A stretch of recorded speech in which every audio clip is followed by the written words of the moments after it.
Now, let's look at the voting pattern of the poor class. The poor, irked by the India Shining campaign of the BJP and lured by the Congress Ka Haath Aam Aadmi Ke Saath campaign of the Congress party, voted for the Congress in large numbers compared to the BJP. The Congress had a lead of around 9%, as shown in the graph on the screen. This gap widened to 11% in favor of the Congress party in 2009 when it retained power due to pro-poor schemes like Food Security Act, Narega and farm loan waivers.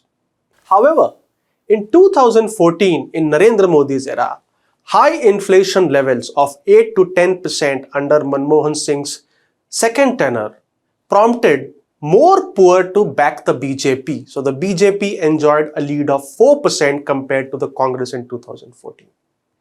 In 2019, riding on the pro-poor schemes as we've mentioned above, the BJP received 36% support from the poor class, which is double that of the Congress.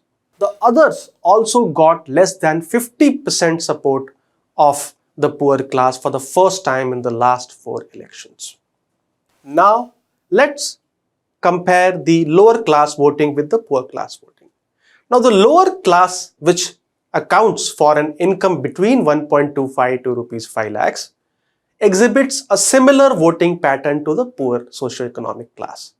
The support for the BJP has grown amongst the lower socio-economic class from 20% in 2004 to 36% in 2019 on the back of pro-poor schemes and its Labharti or the beneficiary model.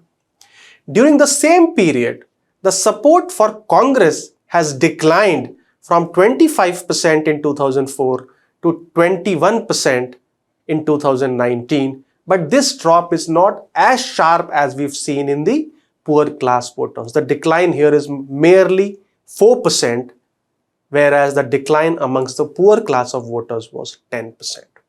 Now, let's see the voting pattern of the middle class. Now, the middle class has, to recall, an income anywhere between 5 to 30 lakhs. They are believed to be traditional supporters of the BJP because of its pro-market policies. In 2004, when BJP lost shockingly despite India's Shining campaign, it polled roughly similar support from the middle class, 29% for the BJP versus 30% for the Congress. In 2009, this gap widened to 10% when more middle class people backed the party in power, which is the Congress.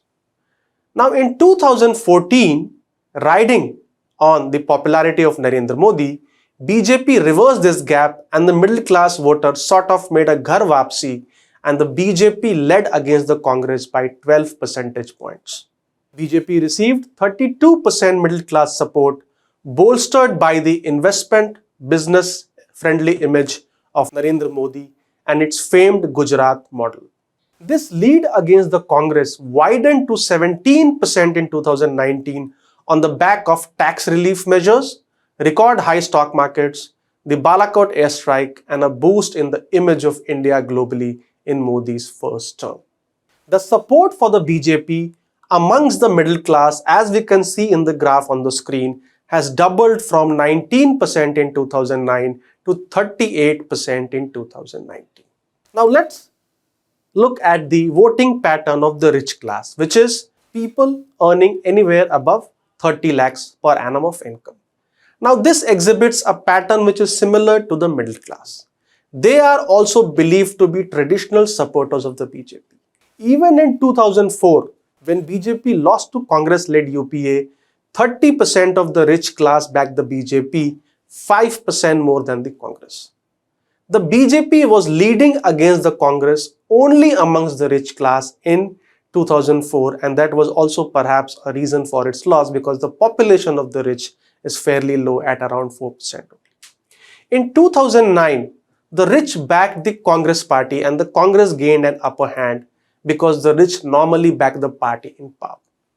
Now in 2014 and 2019, 38% and 44% of the rich class backed the BJP on account of favorable investment policies, record high stock markets, perceived increase in value of Indian passports. They are the people who are frequently traveling abroad, and India's growing stature under Modi. The others have lost, the others meaning the regional parties and independents, have lost significant rich class support, roughly 9% during this period. The Congress has not lost much support, I would say. It's just around 5%, from 25% in 2004 to 20% in 2019.